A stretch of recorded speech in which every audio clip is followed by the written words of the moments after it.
نعم. كم أركان الإسلام؟ 5. كم أركان الإيمان؟ 6. ما هو الكتاب الذي نزل على محمد صلى الله عليه وسلم؟ القرآن. ما هو أول سورة؟ الفاتحة. ما هو آخر سورة؟ الناس. متى نزل القرآن؟ في رمضان. ما هو كلمة الشهادة؟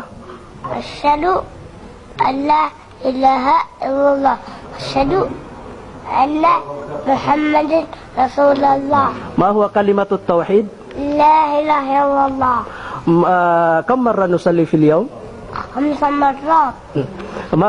ما هو الدعاء الخروج من المنزل؟ بسم الله توكلت على الله لا حول ولا قوة إلا بالله. بسم الله. ما هو الدعاء الدخول إلى المسجد؟ اللهم افتح لي أبواب رحمتك. بسم الله. ما هو دعاء الأكل؟ اللهم بارك